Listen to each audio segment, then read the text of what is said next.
Hi, I've had my Jotul F370 for about 2 months now. I've had about 30 fires in it. And before I bought it, one of my concerns were that I couldn't find anybody that was giving a independent review of it on YouTube. There were plenty of manufacturers or stove shop reviews, but nothing from somebody that's bought it and owned it.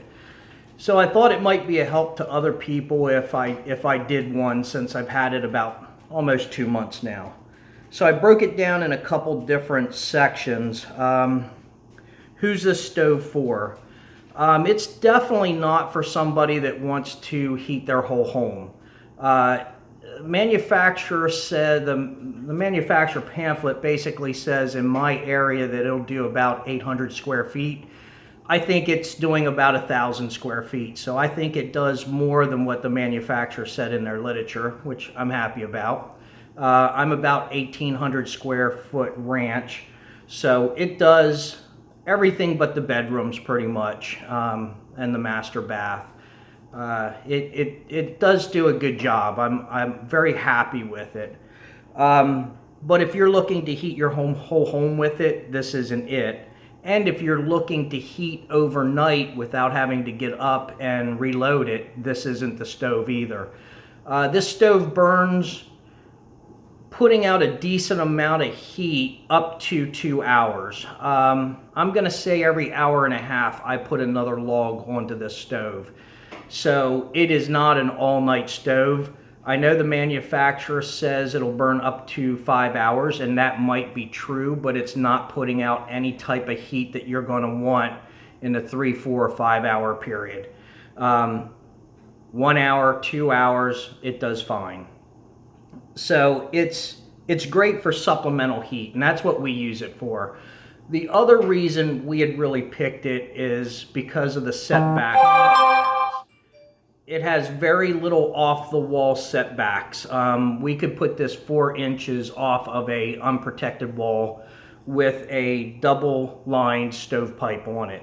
So that was nice. If we went with a conventional stove, we would have had to set that stove out an awful lot farther than we did this.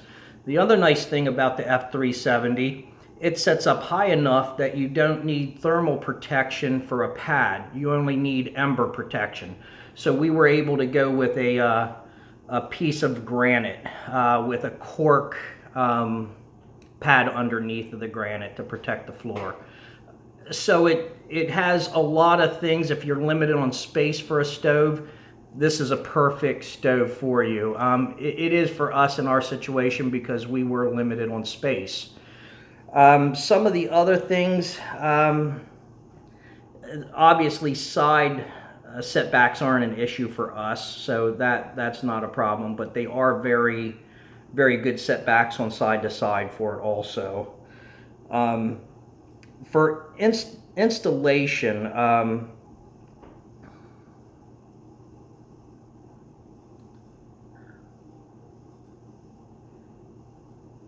yeah, I already covered that actually in the needs section. So construction. It weighs 344 pounds. It is very well made. The work that went into putting this stove together, and I'm very picky about things that I buy, so I checked it out thoroughly, and it is made very well. It's also very pricey, but I would give it 5 stars if I had to rate it, just because of the way it's built, the amount of heat that it puts out for such a little stove, and the setbacks that we've talked about already. The operation of it, the startup of the stove is very easy, and if you look, I did a video on starting, lighting the stove.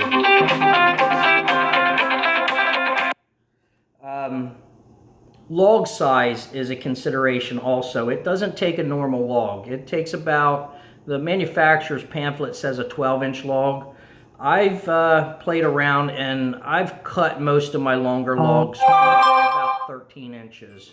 So I'm very happy with a 13-inch log. You can get people to cut them that length for you, that's no problem.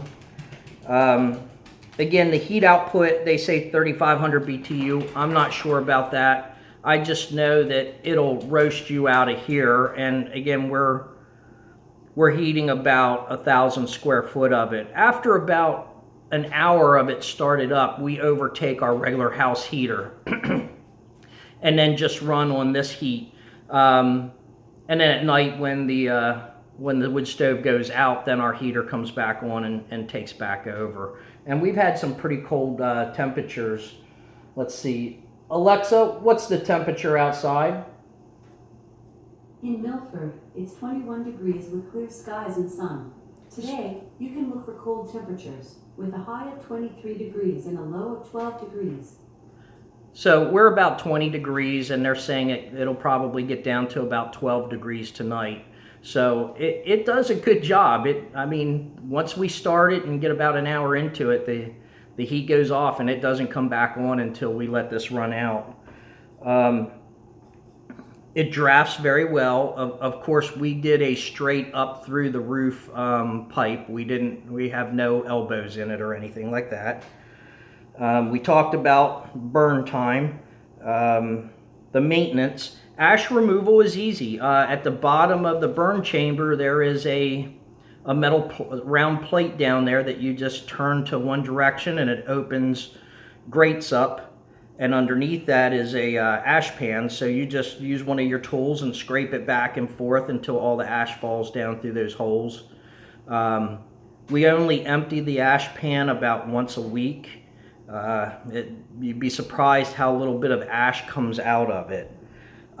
We clean the glass once a week, whether it needs it or not, and I'd say half the time it really doesn't need it. The fire pretty much washes the front window clean.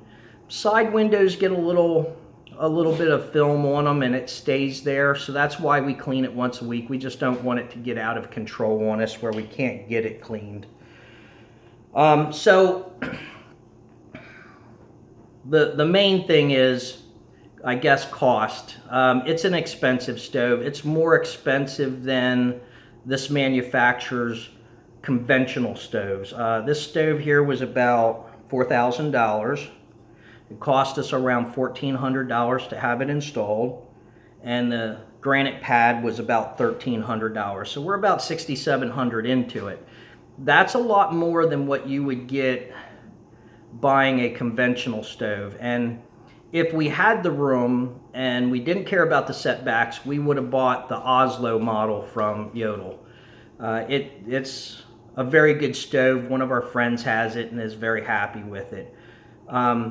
However, I will say, even though it is an expensive stove, it meant the needs that we needed, and it's a conversation piece.